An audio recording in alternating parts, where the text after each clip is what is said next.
There are places that seem to breathe before you do. You cross their threshold and the air changes. Heavier, slower, full of secrets that listen. The Blackwood Hotel was one of those places. A marble-faced relic tucked against the northern cliffs, half shrouded in sea fog, half frozen in memory.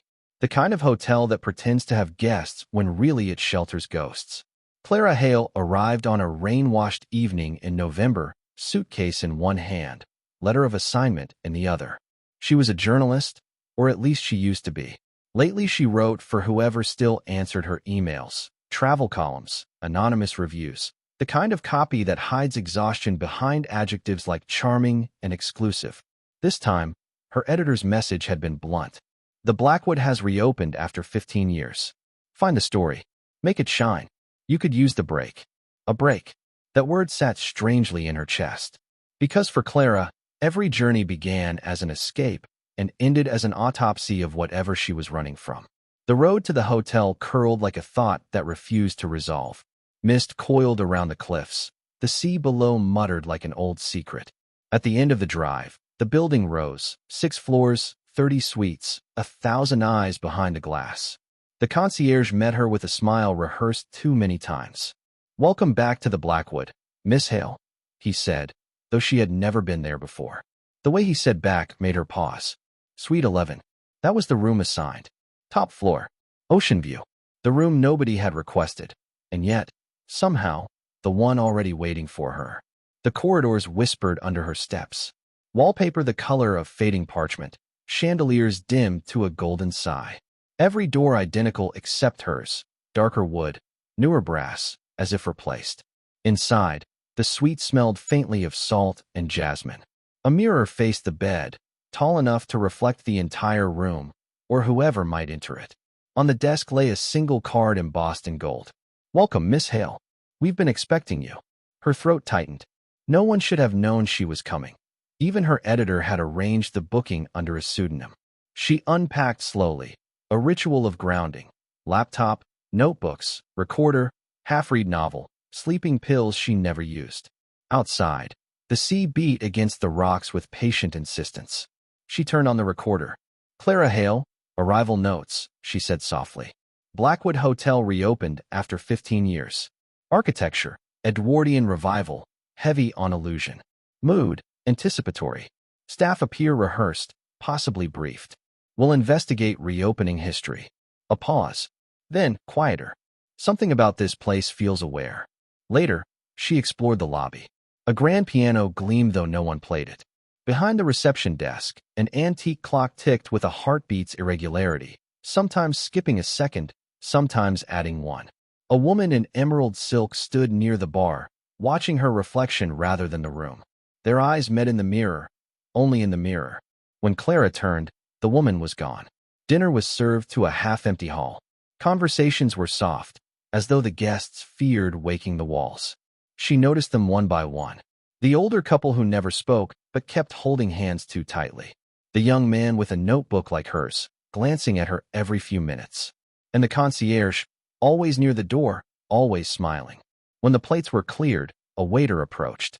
"Madam," he murmured, "the management requests your presence after dinner." "Suite 11, of course." She frowned.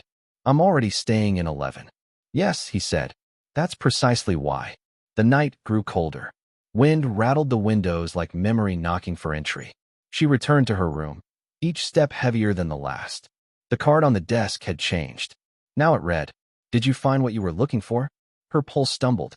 She stepped back, eyes on the mirror. A faint outline shimmered, the suggestion of a woman standing where she should have been alone. The reflection smiled first. Morning broke slow and reluctant. The sea outside was the same dull pewter as the sky, as if the horizon itself had forgotten where one ended and the other began. Clara hadn't slept.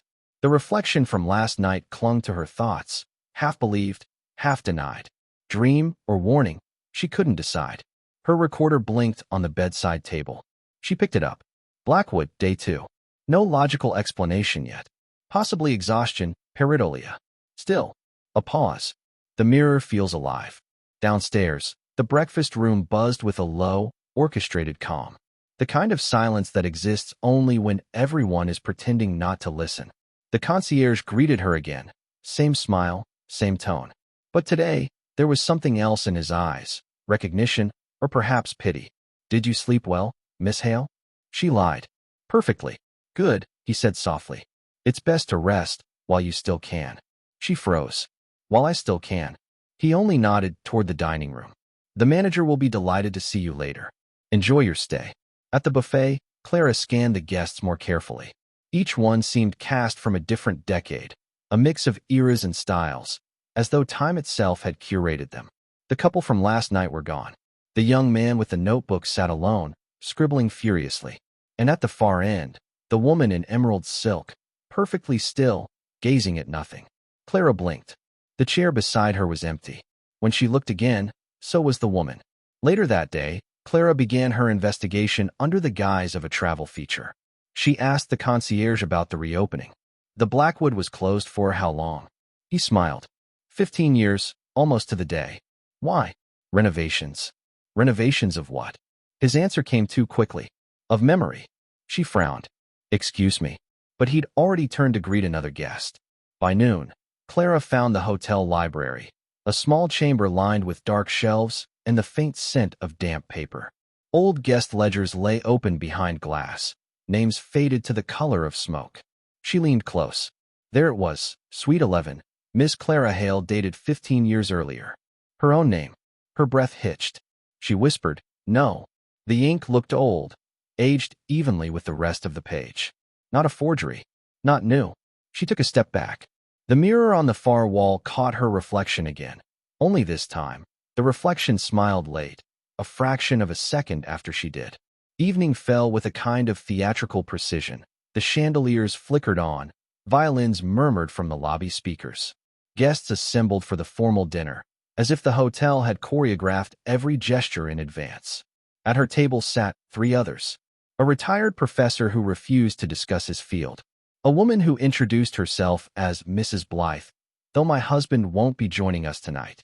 And the young man with the notebook, who finally spoke. You're Clara Hale, aren't you? From the Tribune. She hesitated. I was. You're? Elias Ward. Historian. I'm here to study the Blackwood archives. But something tells me you didn't come here for a feature article. She studied him. And what makes you say that? He leaned closer. Because no one leaves this place with just an article. The lights flickered once, barely noticeable. But in that blink, something shifted in the air, a subtle tilt of awareness. A murmur spread among the diners as a waiter approached the stage. Ladies and gentlemen, he announced, please welcome our special guest tonight. The room went silent. From the upper balcony, footsteps echoed, slow, deliberate. It was her, the woman in emerald silk, descending the staircase with the gravity of a ritual. Every gaze turned to her. Every sound faded except the click of her heels on marble. She smiled, not to the crowd, not to the staff, but directly at Clara. Welcome back, she said. Her voice was soft, almost tender. You've been missed. For a moment, Clara couldn't move. She rose, unsteady. Who are you? The woman's smile deepened. Someone who remembers what you chose to forget. Then, as if rehearsed, the lights died. A single candle on the table guttered, then went out. When they came back, the woman in green was gone. Only a faint scent of jasmine remained. Clara's hand trembled as she turned on her recorder again. Day 2. The woman exists. Others saw her. Need to confirm her name, maybe staff records. Something's happening here. The Blackwood feels sentient. Outside, thunder rolled over the sea like applause. She looked once more into the mirror. The reflection whispered, though her lips did not move. You never left. Dawn returned like an afterthought. The waves outside the balcony spoke in slow, steady whispers, as if reciting names no one remembered. Clara sat in the armchair of Suite 11, her recorder still running, her coffee untouched. She hadn't slept again. Not after the dinner. Not after the voice in the mirror. There are moments, she thought, when reason feels like an old coat, still familiar, still comforting, but useless against the cold. At 8, she went to the front desk. The concierge wasn't there. A young woman had taken his place, pale, silent, polite. I'd like to see your guest records, Clara said. The woman's eyes flickered, not surprise, but recognition. What year? She asked quietly.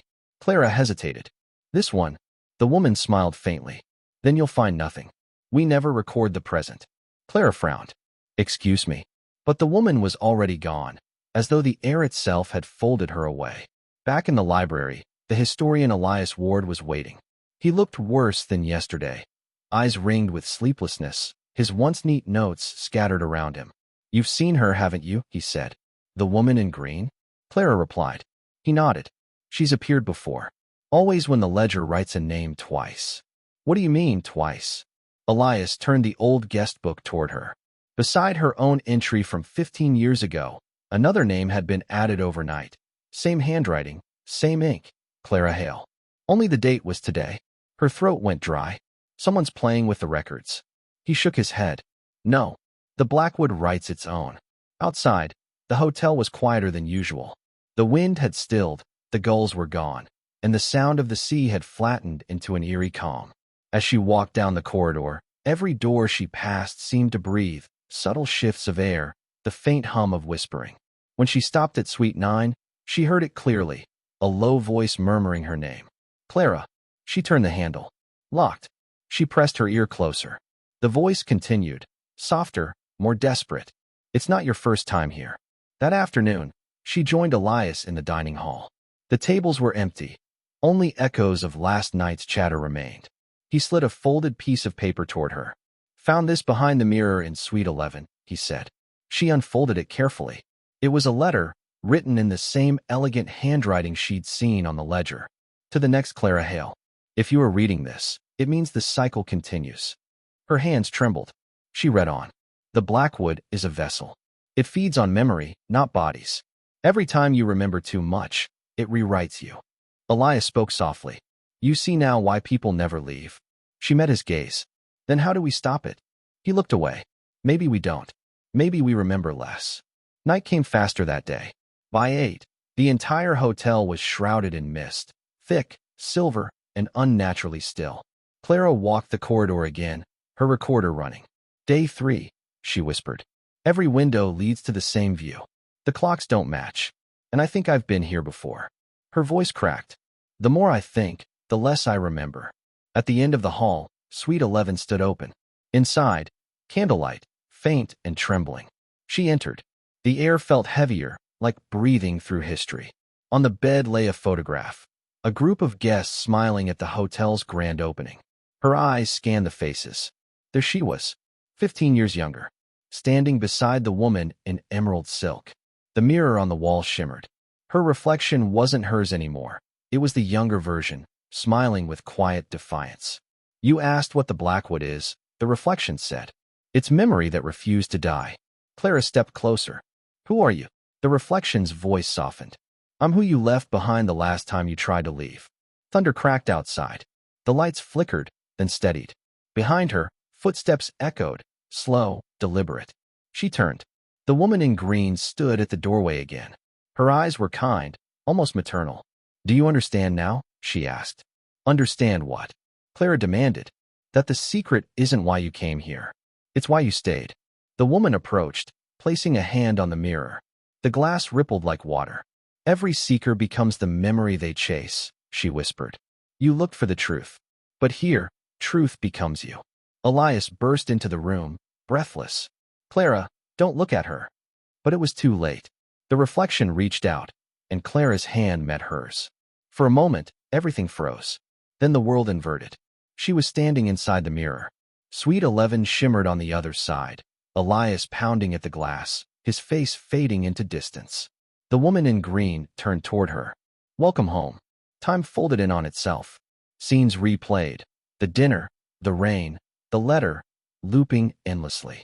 And through it all, Clara's own voice echoed softly, like an unfinished thought. The Blackwood doesn't take your life. It borrows your memory, until you forget you ever had one. When the morning came, Suite 11 looked untouched. Fresh flowers on the table, coffee steaming gently. The concierge knocked once before entering. A new guest stood behind him, young, curious, notebook in hand. Welcome to the Blackwood Hotel, the concierge said warmly. Suite 11 is ready for you. He smiled, as if rehearsed. What name shall I put on the ledger? The young woman replied. Clara Hale. There is no sensation quite like waking without a past. It's not freedom, Its weightlessness. An emptiness so vast that even your name feels borrowed. Clara, or whoever wore that name now, stood before the tall mirror of Suite 11, her reflection still, obedient. Outside, the storm had gone. The horizon was glass smooth. Everything gleamed with impossible calm. She whispered, "Where am I?" And for the first time, the reflection answered in her own voice. "Where you've always been." The clock on the wall struck 6. Each chime echoed a little longer than it should have, like sound bending in a corridor with no end. She turned toward the window, expecting light, but the sea below was gone. Only fog remained, dense and motionless. She reached for the recorder on the desk. It clicked on by itself. Her own voice spoke from within. Day 21. The experiment failed. The subject has merged with memory. Her pulse quickened. What subject? The recorder answered. You. Downstairs, the Blackwood Hotel was unervingly still. The chandeliers hung frozen in mid-sway. The air was thick with the scent of salt and static. Clara walked through the lobby, her footsteps echoing too loudly. Each step seemed to summon faint figures in the periphery, silhouettes that vanished the instant she turned. Behind the desk stood the concierge, unchanged as ever. "Good morning, Miss Hale," he said with his usual calm. "How long have I been here?" she asked. He smiled gently. "Time doesn't pass here. It folds." Folded around what? He tilted his head. "Around you."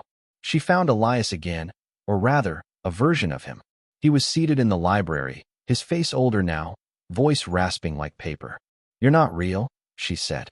"Neither are you," he replied. "But we exist. For as long as the Blackwood remembers us." He pointed toward the fireplace, where the photograph from before had changed again.